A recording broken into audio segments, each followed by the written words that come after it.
Assalamualaikum warahmatullahi wabarakatuh. Selamat pagi pemirsa TVRI Kalimantan Selatan dimanapun Anda berada. Apa kabar Anda?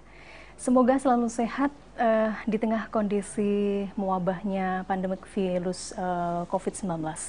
Di tengah bergejolaknya dunia saat ini termasuk Indonesia dan terdampak pun juga Provinsi Kalimantan Selatan. Saat ini kita semua waspada, waspada dan waspada. Isolasi diri sendiri, isolasi keluarga, karantina. Nah, inilah jalan satu-satunya yang harus kita lakukan pada saat pemerintah menghimbau agar kita stay home. Putus mata rantai penyebaran COVID-19 atau COVID-19, stay home. Kebijakan ini sudah dikeluarkan pemerintah beberapa saat yang lalu dan kita sebagai masyarakat yang baik dan taat, kita harus melaksanakan himbauan tersebut jika wabah ini bisa kita tekan, bisa kita putus.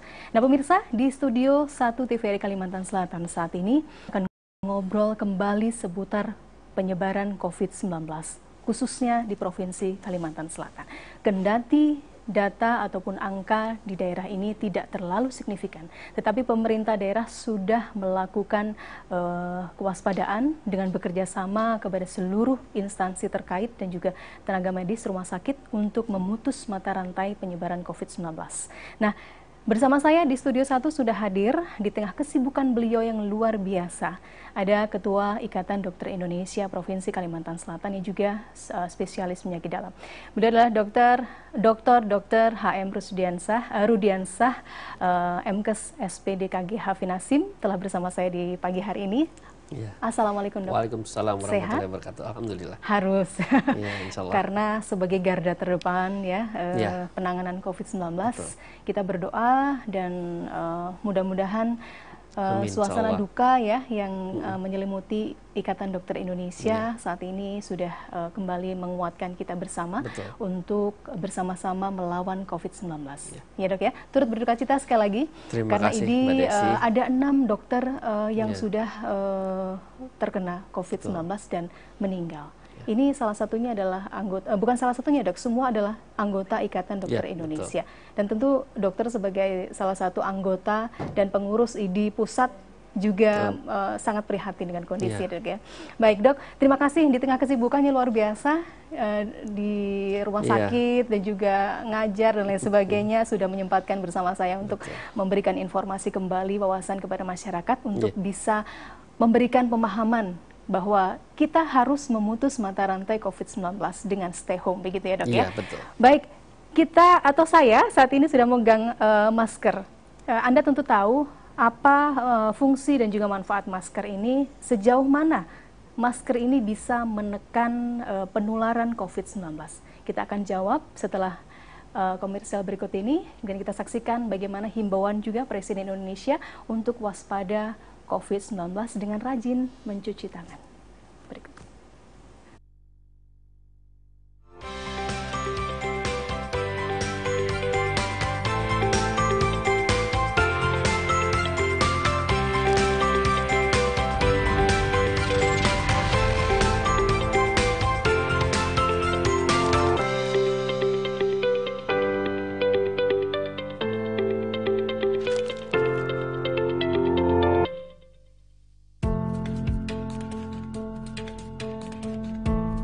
Wabah virus corona telah menjangkau lebih dari 70 negara termasuk Indonesia. Corona adalah sejenis virus yang dapat menginfeksi hewan dan manusia, serta menyebabkan penyakit saluran pernafasan.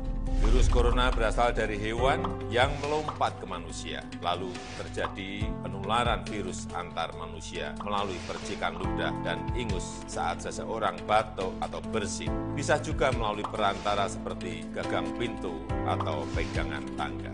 Sejauh ini, virus corona baru ini memiliki tingkat kematian sekitar 2%, jauh lebih rendah dari SARS yang sekitar 10% dan MERS yang sekitar 35%. Indonesia telah mempersiapkan diri menghadapi wabah global virus corona ini. Semua bandara dan pelabuhan telah dilengkapi dengan thermal scanner. Di dalam negeri, pemerintah Indonesia telah menyiapkan lebih dari 132 rumah sakit dengan fasilitas sesuai standar internasional.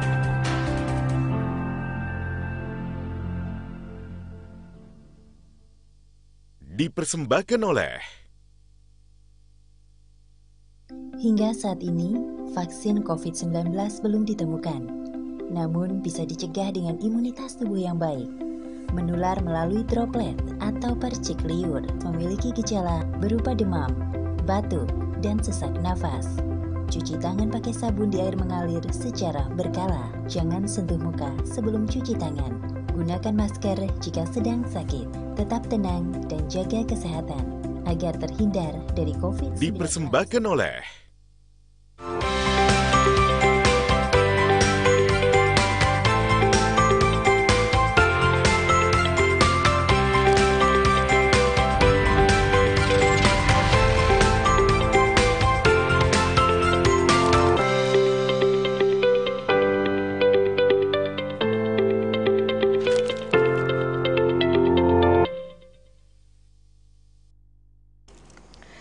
Ya, pemirsa masih bersama Dr. Rudy.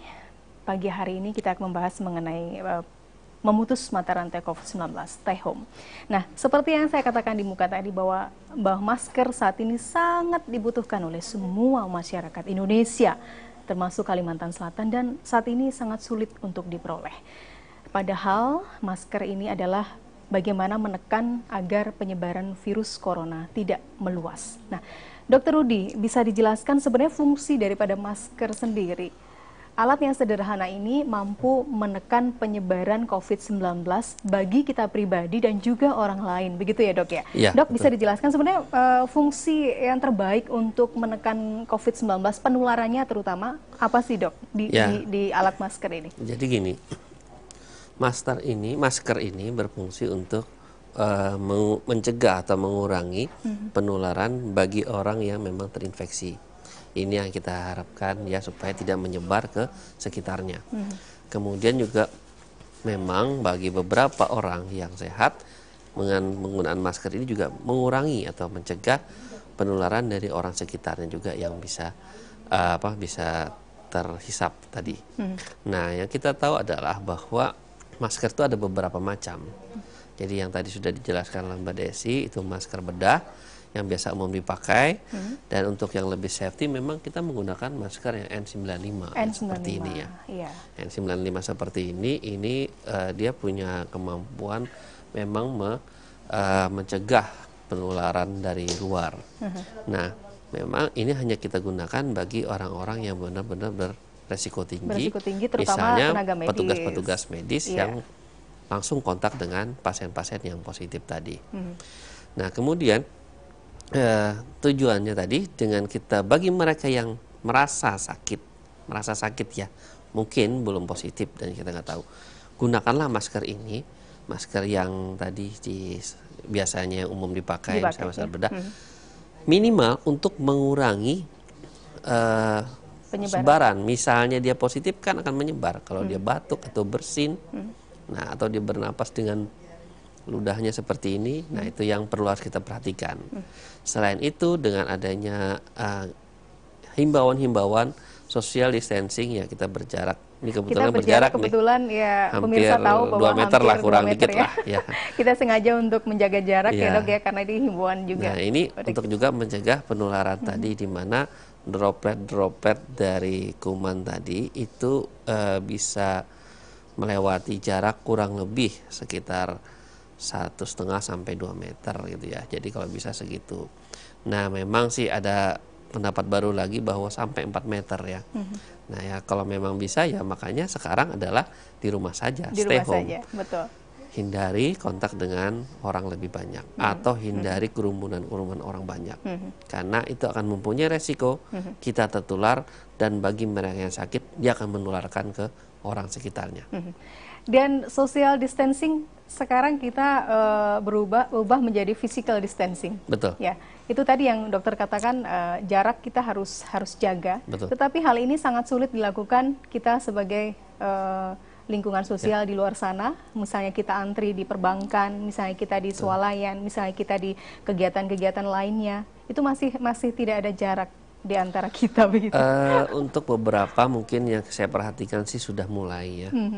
Jadi di beberapa bank sudah mulai membuat kursi yang berselisih. Betul. Kemudian berdiri antrinya juga berjarak, kemudian menghadapi petugasnya juga ada jaraknya. Yang mudah-mudahan ini adalah salah satu usaha kita untuk mencegah memutus mata rantai penularan. Kenapa? Karena penyebaran COVID-19 ini sangat-sangat pesat, sangat cepat, dan juga sangat ganas. Jadi jangan Anda berpikir bahwa melihat ada pasien yang sehat, selamat dari itu. Ya, alhamdulillah. Tapi lihat juga berapa ribu sudah yang meninggal gara-gara ini. Ini memang benar-benar termasuk salah satu malapetaka buat kita semua.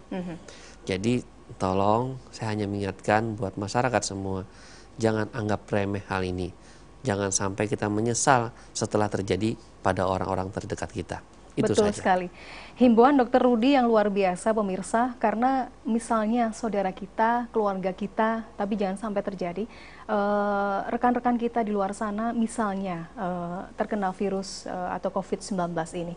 Saat mereka meninggal dunia, kita pun tidak bisa mendekati mereka. Memandang jenazah pun kita tidak diperbolehkan. Betul. Karena pakaian-pakaian yang melekat di badannya juga harus dikubur, dimusnahkan, agar tidak menyebar ke masyarakat luas. Hal-hal yang mengerikan yang saat ini kita hadapi, karena kondisi penyebaran COVID-19 ini lebih parah dibandingkan virus SARS yang terjadi di tahun 2002 atau 2003 beberapa tahun yang lalu.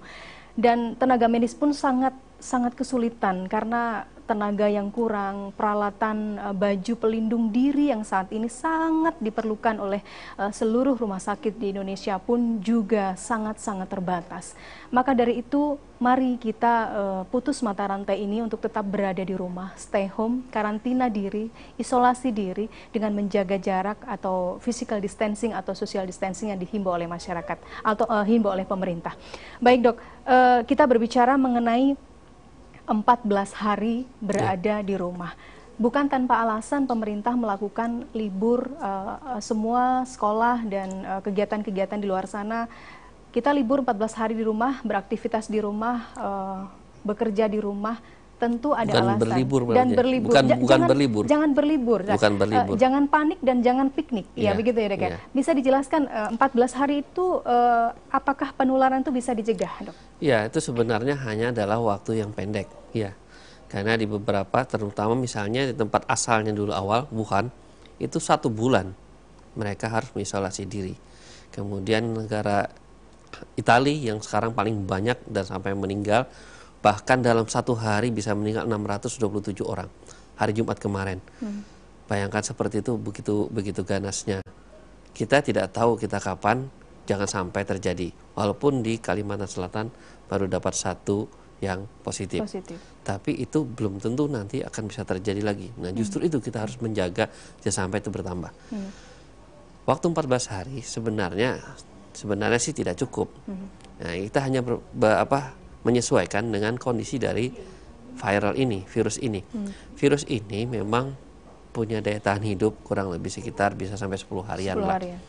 Nah, di sini dengan adanya waktu jeda sekitar 14 hari kita beranggapan bahwa seseorang yang tertular tadi tidak kemana-mana atau mengisolasi diri, maka dia tidak akan menularkan ke orang lain lagi. Satu itu. Yang kedua, apabila dia kondisinya sehat, walaupun dia tertular positif tadi, setelah 14 hari dia sembuh, kuman tadi kita harapkan sudah tidak ada dalam tubuhnya. Jadi sudah mati karena penyakit ini, virus ini masih punya kemampuan, yaitu adalah self-limited disease. Jadi dia mati sendiri tanpa apa-apa. Yang jadi masalah adalah dia menular ke lain, dia hidup lagi, berkembang biak terus. Nah, itu yang jadi kita khawatirkan. Jadi perkembangan biak ini virusnya muncul setelah yang satu mati, yang saya hidup, yang bersilih berganti gitu loh. Itu yang kita khawatirkan. Jadi kita putus mata rantai ini dengan cara mengurangi kontak-kontak dengan orang sekitar. Memang dipahami atau dimengerti bahwa awalnya virus ini dari hewan. Tapi sekarang ada di manusia dan bisa menular ke manusia-manusia lain. Itu yang harus kita jaga. Kemudian lagi sifatnya ganas. Waktu yang panjang kurang lebih sampai 10 hari itu waktu yang sangat mampu untuk menularkan sekian banyak orang. Betul. Beda dengan kondisi SARS dulu. SARS walaupun sangat ganas, begitu kena langsung mati 4-5 hari. Justru itu salah satu keuntungan juga. Kenapa? Karena begitu dia menyerang ke orang, begitu orang itu kena sakit dan mati, tidak sempat dia menularkan ke orang lain. Ya. Sehingga penularannya terbatas. Ya. Sedangkan ini, pada saat ini dia masih baru bergejala, dia sudah menularkan sana kemari. Kemudian gejala itu lama pelan-pelan tambah buruk, sampai pasien-pasien itu atau penderita tadi yang positif tadi menggunakan alat bantu napas, karena napasnya sudah tidak mampu lagi, saking sesaknya. Alat bantu napas, kemudian sampai meninggal. Itu yang terjadi. Nah, sekarang kita tidak ingin. Kenapa? Karena teman-teman kami, dokter-dokter dan para perawat yang sekarang berjuang di depan garda terdepan, itu harus mempertaruhkan nyawa mereka. Dan mereka tanpa pamrih, tanpa apapun, dengan kondisi seadanya, dengan pakaian APD yang sampai saat ini kita juga perlu butuhkan sekali dan masih sangat kurang. Itu yang kami harapkan, pengertian dari para masyarakat juga agar bisa membantu supaya kondisi ini bisa teratasi. Mereka mempertaruhkan nyawa, mereka mempertaruhkan semua keluarga dan sebagainya hanya untuk bisa membantu orang-orang yang bisa mampu dengan kembali selamat dan sehat. Nah, dengan mereka inilah kita juga perlu bantuan masyarakat. Mungkin pemerintah sudah menyediakan semua, tapi mungkin juga kita masih butuh juga bantuan-bantuan, misalnya juga penyediaan alat-alat pelindung diri, di mana virus ini mudah sekali menginfeksi, sehingga kita perlu menggunakan pakaian atau alat pelindung diri yang benar-benar safety atau benar-benar keselamatannya terjaga. Dan sampai ada yang menggunakan jas hujan ya, Dok ya, saking tidak punya, saking minimnya mereka tidak mampu menyediakan alat-alat tersebut, mereka akhirnya menggunakan jas hujan, dan jas hujan sekali pakai dan dibuang. Dan mereka harus menjaga kesterilan tangan dan sebagainya. Itu yang kita perlukan. Jadi sampai saat ini kami masih berusaha agar menekan angka-angka ini supaya tidak bertambah. Ya, kami juga perlu pengertian dari masyarakat semua. Tolong jaga, artinya jaga jarak tadi, kemudian jaga jangan sampai adanya keramaian-keramaian yang saat ini masih dianggap remeh oleh masyarakat. Jangan sampai ini terjadi setelah kita menyesal. Betul. Jangan sampai himbauan ini, jangan sampai melarang pihak kepolisian juga ya, Dok, untuk membubarkan kafe-kafe di malam hari, karena juga ada sanksi hukumnya manakala aparat melakukan pelarangan tetapi masyarakat menolak begitu ya, karena ada sanksi hukumnya. Baik, Dok, kita kembali ke COVID-19. Jika penyebaran itu begitu cepat sekali, berarti COVID-19 ini atau COVID-19 ini bisa menyebar di udara, airborne, begitu ya, Dok ya? Jadi ini yang masih jadi kontroversial, bahwa apakah penyebarannya airborne atau tidak. Memang kita percaya bahwa penularannya bukan murni airborne, tapi precaution airborne. Jadi hati-hati. Kenapa? Droplet-droplet atau percikan-percikan ludah atau bersin-bersinan itu yang kebetulan sangat kecil ringan, itu bisa masih sempat melayang di udara. Itu yang perlu kita perhatikan, sehingga kita punya jarak kurang lebih antara 2 meteran misalnya. Itu dia pada saat percikan itu meloncat itu tidak sampai melayang jauh sampai 2 meter, karena memang kita masih menganggap dropletnya ini masih berat, sehingga dia akan jatuh ke permukaan-permukaan. Makanya permukaan-permukaan pun dia akan punya efek menginfeksi atau kontaminasi tadi, dan itu bisa bertahan kurang lebih sampai 4 jam. Walaupun ada lagi yang disebutkan sampai 6 jam. Nah, ini karena virus ini baru, jadi masih banyak sekali apa yang harus kita pelajari, kita teliti. Dan orang menganggap, wah gampang, ada obatnya. Sampai saat ini tidak ada obat yang paling efektif untuk mengobatinya. Memang kita punya beberapa kandidat. Contoh obat malaria, kloroquine. Kemudian contoh lagi ada obat flu, Avigan. Sekarang lagi dicoba lagi dengan obat-obat antivirus lain, lopinavir dan sebagainya. Itu adalah usaha kita untuk menemukan dan mencegah tadi. Vaksin sampai saat ini belum walaupun sudah ada diuji coba pada manusia, tapi itu memerlukan lebih dari 6 bulan untuk mengetahui efektivitas. Mengujinya harus lebih intens lagi. Jadi tidak mungkin dapat vaksin kita suntik sembuh, tidak ada. Ya. Jadi jangan berpikir seperti itu. Kemudian saya juga mengingatkan bagi mereka-mereka mungkin saya bukan mau menggurui atau apa. Janganlah justru memprovokasi. Betul. Jangan takut kepada virus ini, tapi takut kepada Allah. Tapi kalau kita tidak ikhtiar, maka Allah lebih murka kepada kita. Kalau menurut saya seperti itu. Jadi jangan sampai memprovokasi mereka sehingga akan tertular atau menularkan. Betul. Kalaupun mau misalnya pun ya, saya kadang sakit hati. Misalnya mereka berani dan sebagainya mau mati, silakan mati sendiri. Jangan ajak-ajak orang lain, itu saja. Ya. Betul.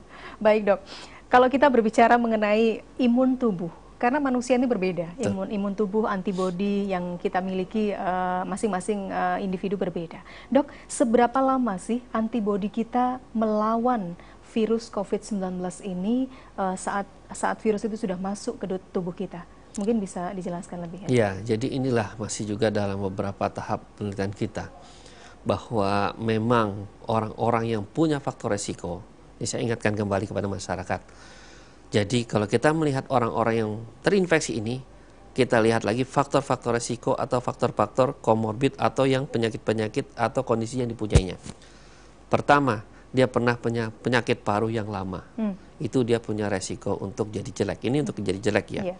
Mungkin ada yang ringan-ringan saja, bahkan tanpa gejala. Tapi ini yang jadi jelek. Yang kedua, dia punya sistem imun yang lemah atau rendah. Apa itu? Contohnya penyakit-penyakit autoimun. Misalnya SLE, misalnya tiroid, gondok, kemudian juga kencing manis termasuk di sini. Dan juga jangan lupa penyakit-penyakit yang lainnya, misalnya lagi adalah orang-orang yang gagal ginjal, cuci darah. Dan juga penyakit-penyakit yang bisa membuat seseorang itu kondisinya jadi memburuk. Penyakit jantung, payah jantung, atau pernah kena stroke dan lumpuh setengah dan sebagainya. Itu yang terakhir juga adalah orang umur, yaitu orang tua, sangat tua, di atas 55 atau 60 tahun, harus hati-hati. Kemudian anak-anak di bawah umur 10 tahun ke bawah itu juga rentan sekali untuk terjadi perburukan. Sehingga dengan adanya orang-orang yang seperti ini, tolong dijaga. Kita jangan sampai menularkan mereka. Dan juga yang kedua bahwa kalau ada orang-orang di luar itu tolong dicegah jangan sampai mendekati mereka-mereka ini.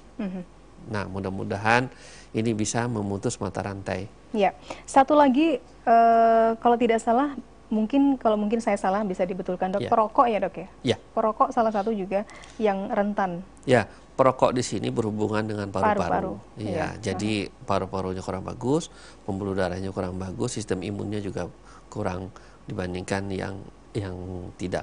Tapi ya itu namanya relatif karena mereka juga akan berargumen.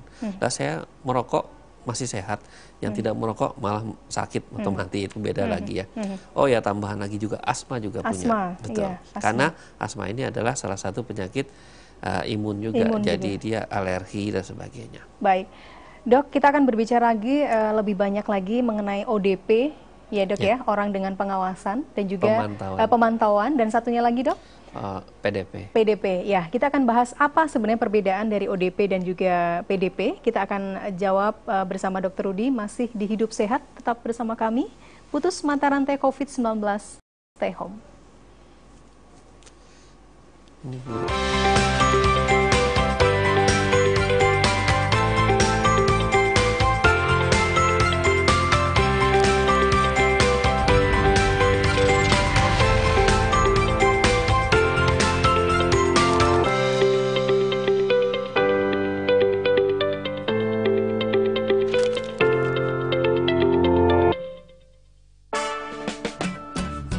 tidak perlu takut secara berlebihan dengan yang namanya virus corona. Karena virus corona dari data yang saya terima, 94% lebih penderitanya dapat disembuhkan. Untuk itu kita perlu melakukan hal-hal seperti ini. Pertama, jangan lupa untuk mencuci tangan dengan air yang mengalir dan sabun.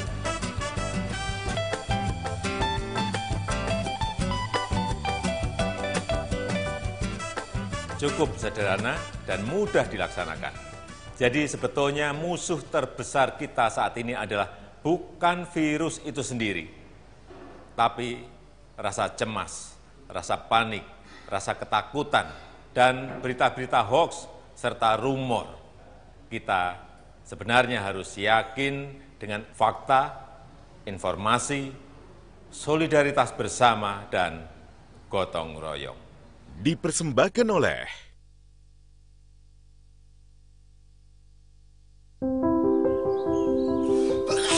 tanpa disadari, virus dapat menyebar di sekitar kita melalui hal yang dilakukan sehari-hari.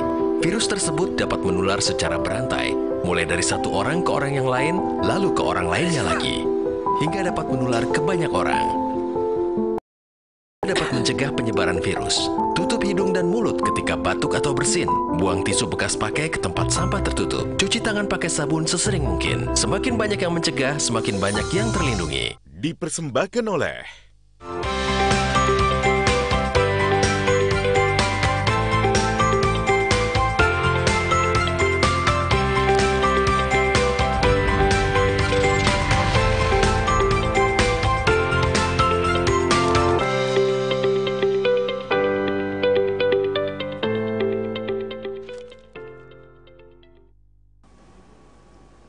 Ya, terima kasih Anda masih bersama kami, Hidup Sehat, masih bersama dengan Dr. Rudiansah, SPD KGH Finasim, yang saat ini masih bercerita mengenai memutus mata rantai COVID-19 di rumah saja.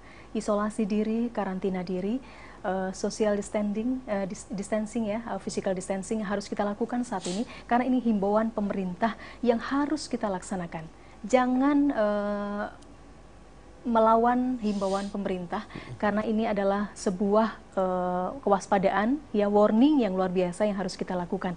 Seperti Dr. Rudi katakan tadi bahwa kalau meninggal jangan ajak-ajak. Memang semua usia Allah yang mengatur, tetapi betul, bagaimana kita harus ikhtiar agar semua yang kita lakukan ini di mata Allah baik, begitu ya Dok ya. Betul. Nah Dok, kalau kita berbicara mengenai usaha dan upaya agar himbauan pemerintah ini tetap kita konsisten laksanakan, mungkin apa yang menjadi saran Dr. Rudi sendiri? Jadi himbauan ini hanya tidak berlaku di kita, di Indonesia atau Kalimantan Selatan saja, tapi seluruh dunia mulai menggaungkan ini, karena inilah salah satu cara yang efektif untuk menekan penyebaran. Betul. Italia kenapa jadi banyak sekali yang terjadi? Mereka katanya melakukan lockdown, tapi ternyata di dalam kenyataannya semua masih jalan. Kafe-kafe masih buka, ngumpul-ngumpul kongko masih berjalan, transportasi juga lalu lalang dan berjalan. Akhirnya penyebaran tetap terjadi di lingkungan mereka semakin banyak, dan sampai saat ini mereka mempunyai angka paling tinggi dan juga kematian tertinggi. Dan kita harapkan semoga mereka juga mampu bisa menekan itu, dan kita terutama yang belum terjadi mudah-mudahan tidak sampai sana. Ini salah satu juga kebandelan dari warga Italia sendiri ya Dok ya, menurut informasi kalau kita baca bahwa himbauan sudah diberikan pemerintah, tetapi mereka tetap berada di luar, masih melakukan aktivitas di luar, bahkan kondisi ini semakin parah dengan penguburan massal. Ini yang kita miris sekali kita melihat bahwa ini memang berdampak sekali terhadap ekonomi, sangat, dan ini bukan cuma ekonomi tapi semua lini. Dan kita tidak mengharapkan ini terjadi, dan kita juga tidak mengharapkan ini nanti kalau tidak dilaksanakan semakin jelek lagi kejadiannya. Dan kita tidak ingin ini berlanjut-lanjut, berlarut-larut.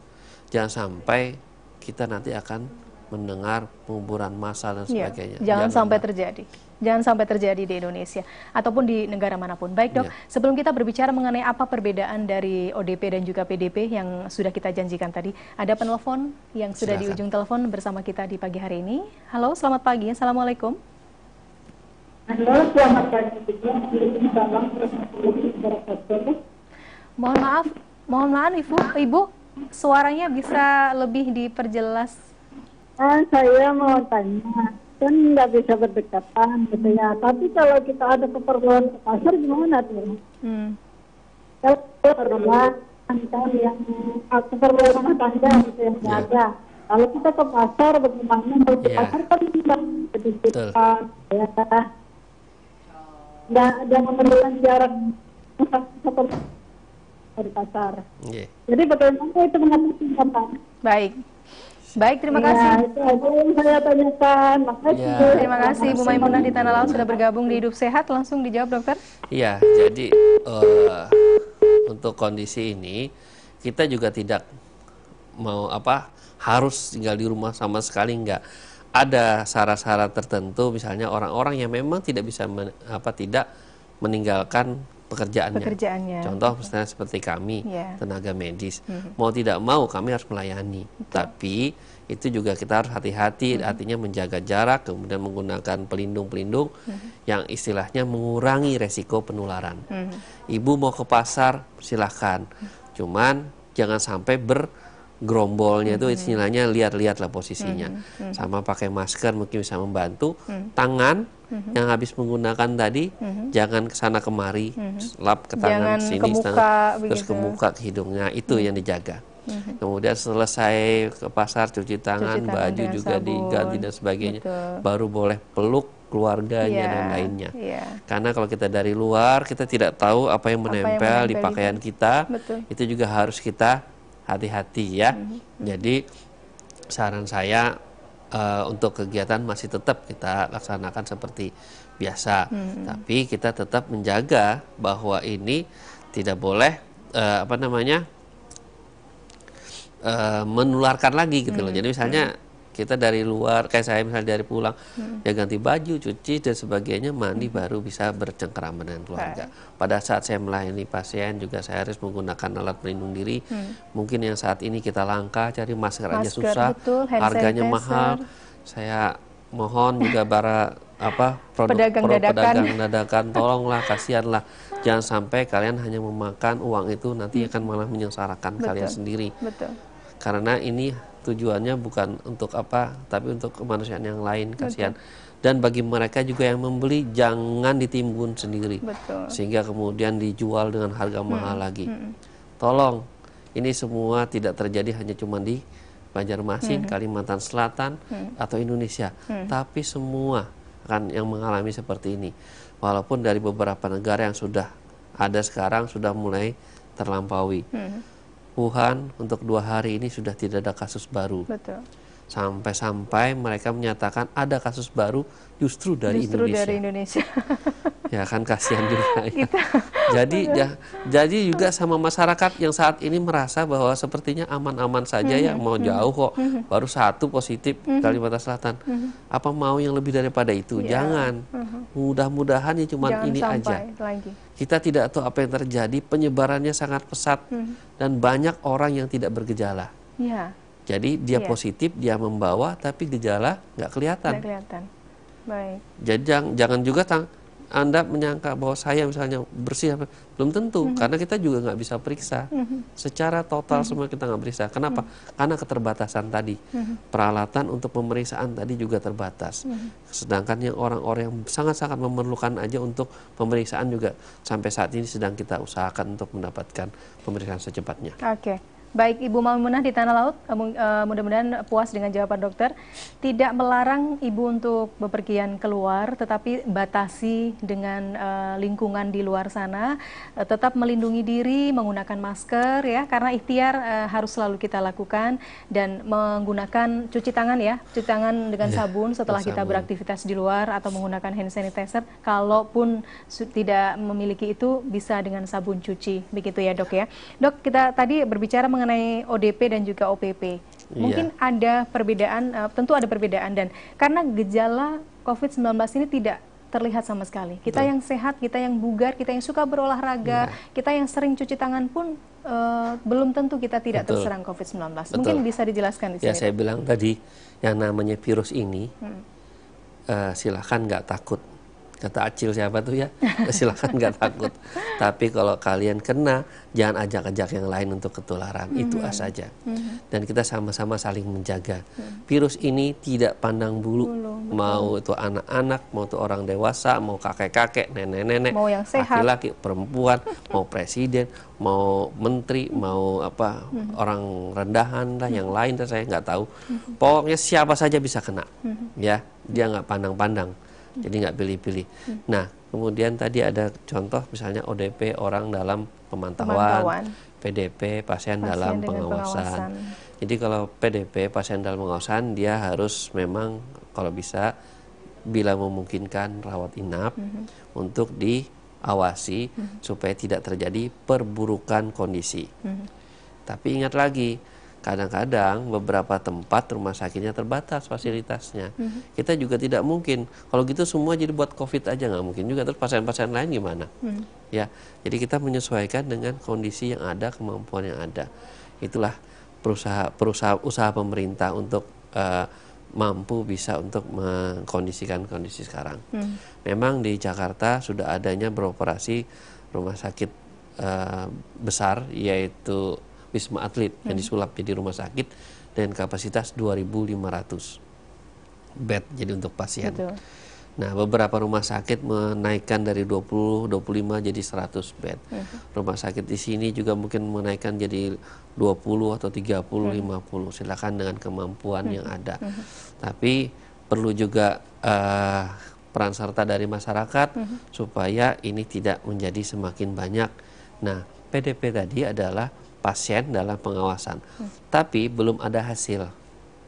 Jadi hasil untuk virus ini positif atau tidaknya, jadi masih dalam pengawasan. Nanti mungkin dia jadi positif, ya. Nah, dia punya gejala yang persis mirip mendekati dengan penyakit yang disebut dengan infeksi COVID-19.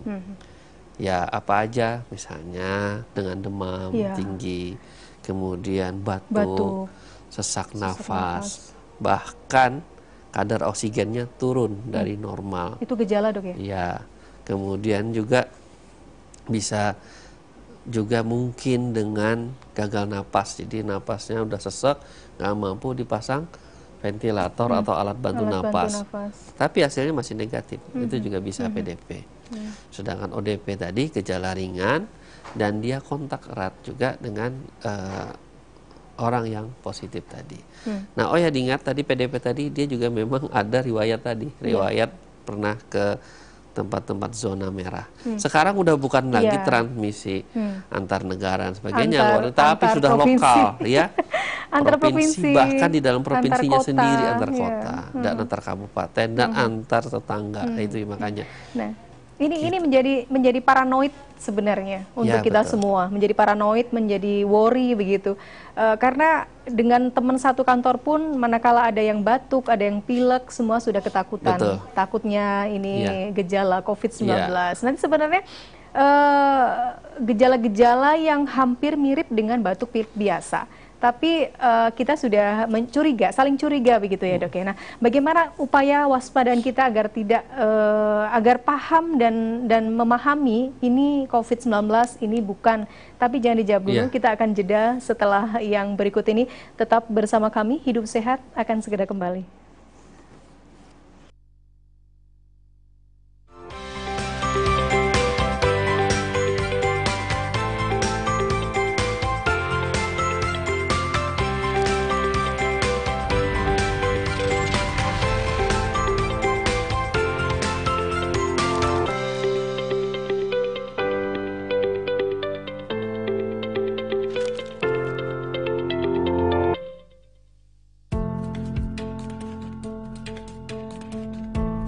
Wabah virus corona telah menjangkau lebih dari 70 negara, termasuk Indonesia.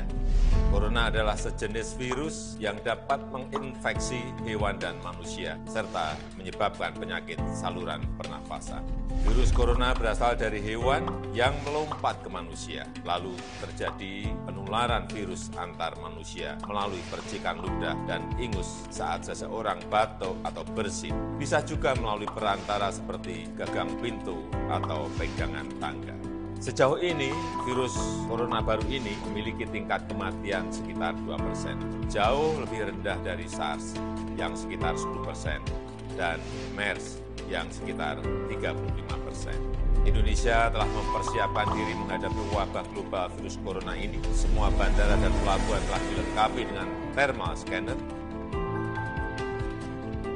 Di dalam negeri, pemerintah Indonesia telah menyiapkan lebih dari 132 rumah sakit dengan fasilitas sesuai standar internasional.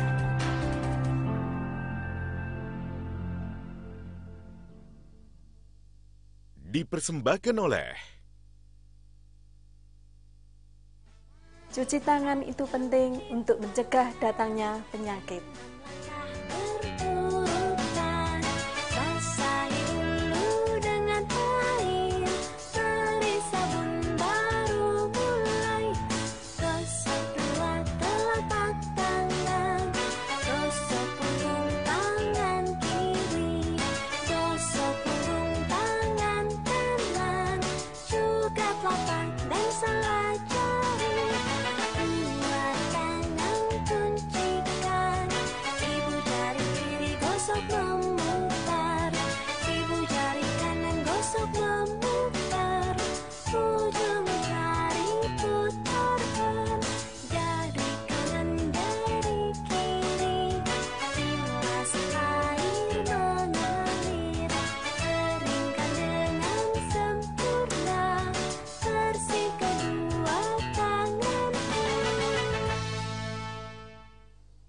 Mudah kan mencuci tangan? dipersembahkan oleh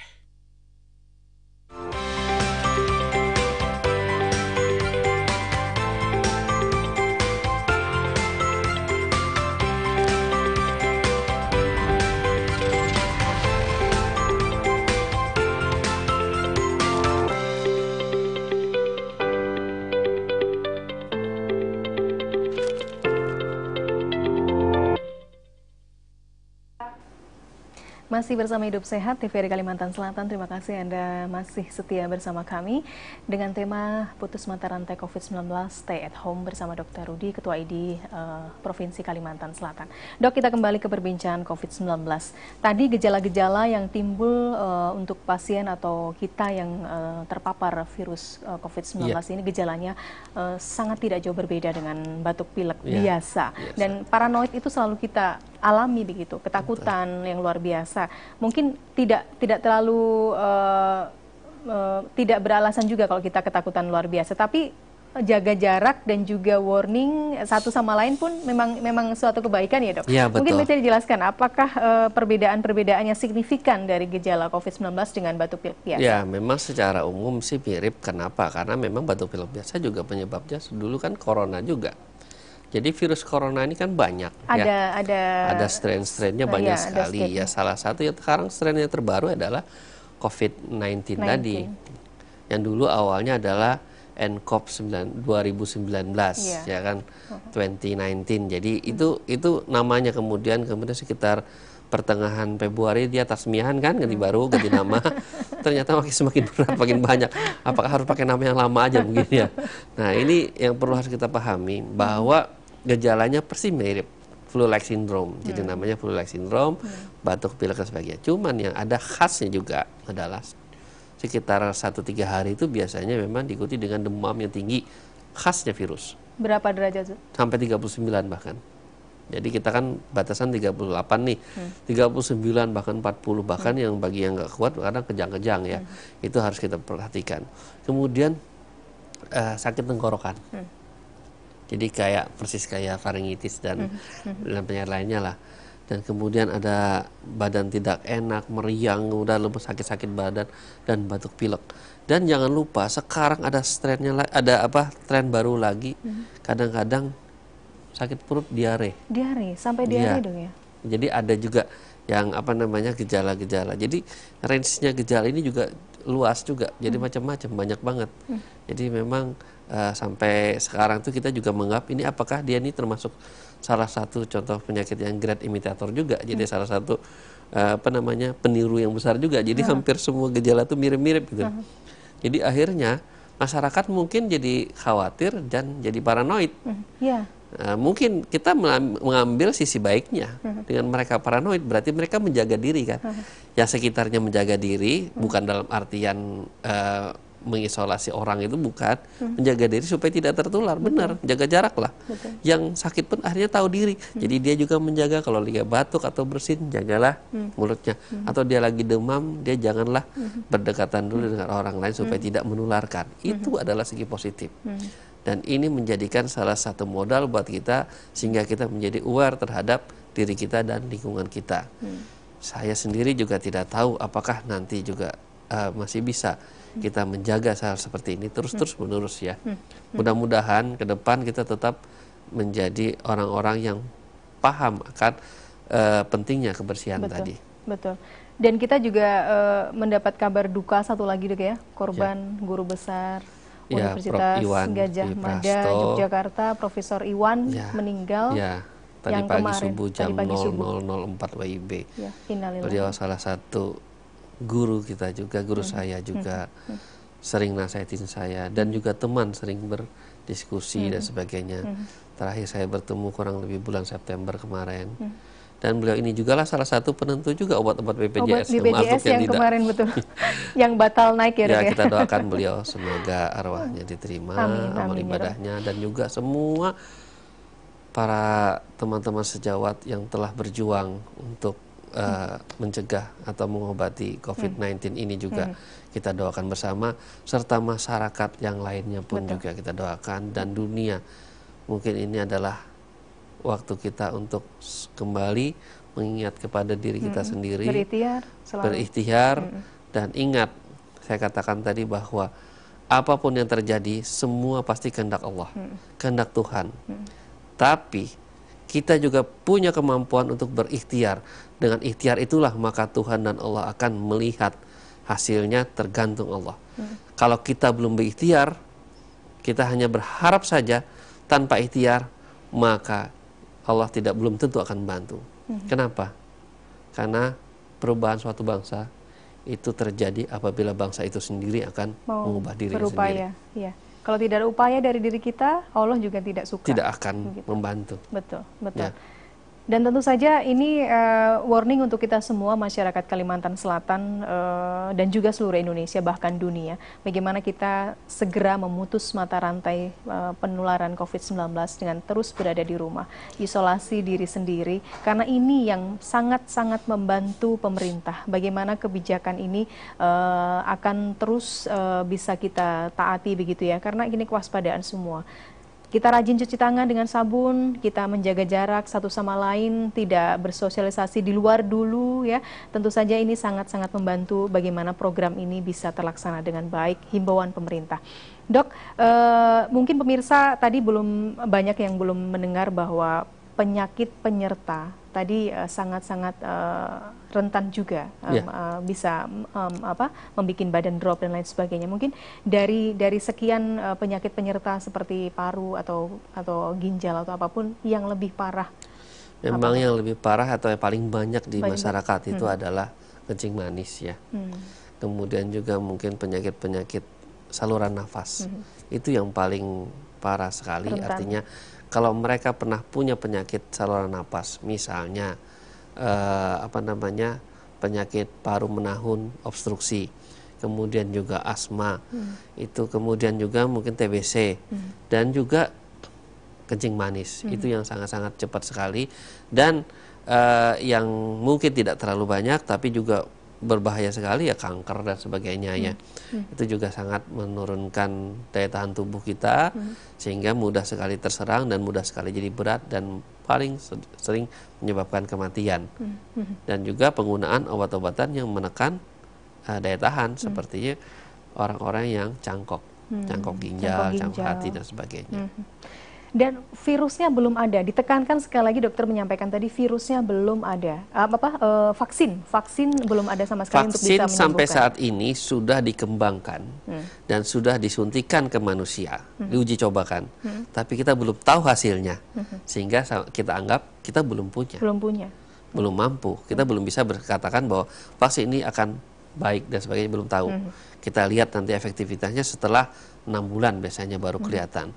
Kemudian obat juga, menyatakan obat ada semua.